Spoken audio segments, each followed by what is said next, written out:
Welcome back, everyone.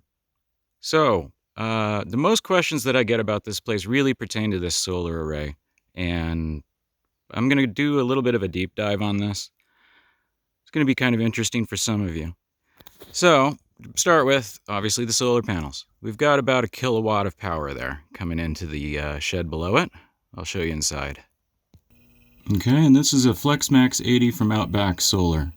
This is our charge controller, and what that does, we're going to be going through our DC side of the panel here and charging our batteries. Let's go ahead and get this out of the way. These are obviously lead acid batteries, and a bunch of people are going to be like, well, why don't you go with lithium, Pat? You know, lithium's so much better. And of course, lead acid does have its downside.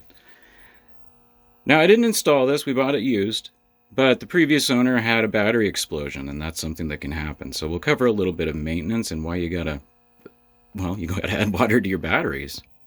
I really should paint that. But I realize I'm not selling you on it yet, but let's go ahead and talk about the cost here. We have in the neighborhood of 1,800 amp hours in that pack of 8 batteries down there, which for the cost, it's something like $1 per amp hour, which is pretty good. It's certainly more than competitive with lithium. And if you don't forget to put water in them, you shouldn't have too many problems with them. Also, the old FlexMax here is designed for lead acid. And it's expecting a true 6-volt battery rather than, a lithium battery, which is, 12 point something. Now on the AC side, this is a VX FR 3648, good for 3.6 kilowatts, I want to say. Going out through a breaker panel, going down below to, various areas of the property. And all of those lines now are dead except for one. And I've done that on purpose because this structure, it wasn't permitted, and it's certainly not to code. So what I'm going to probably have to do is remove this shed and put the equipment into a different one down the road. Possibly ground mount the panels so that I can access them more easily as well. The other thing that should be mentioned is this setup really isn't ideal. 1 kilowatt of solar panels on a system that can handle 4 kilowatts is really, frankly, kind of silly anyway. And I couldn't really fit enough panels up there to take full advantage of this shed.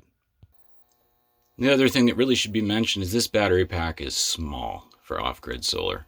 It's very small. It has enough capacity where that I can run the trailer AC for a couple hours here and there. I'm not doing a lot of welding with this, though. I can run everything off a generator, though, if I deplete the batteries, so it's truly not the end of the world, to be honest with you. But to bottom line this thing, it runs the trailer just fine, and it would run a small home just fine if I upgraded the panels and the batteries. So how do I feel about the equipment? You know what? I wouldn't necessarily be opposed to adding onto it with more Outback stuff, seeing as it's a modular system. I could certainly get more available power if I did so. Could also run 240 volts for my well pump if I install a second inverter. But, I think the real cautionary tale here is, if you're going to go ahead and build a structure, you really ought to pull the permit if it's applicable for your area. Because the guy we bought this place from probably would have gotten something closer to his asking price for this lot if I didn't have to redo the shed. That being said, it probably wasn't part of his vision for the place, and that's fine. Yeah, see also the poop shed, by the way. I haven't torn it out yet. I can't wait to do a video on destroying this thing. Yeah, that's the shed that's built over a septic tank. Don't do that. But back on the solar, though, there's really nothing like coming up here on a moonless night, turning that thing on and being able to do this. Oh, I need to replace that bulb.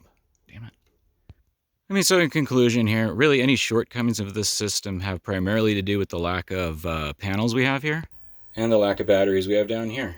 Now, I'm told this should really have 8 batteries, and the batteries should be larger. L20s, I believe.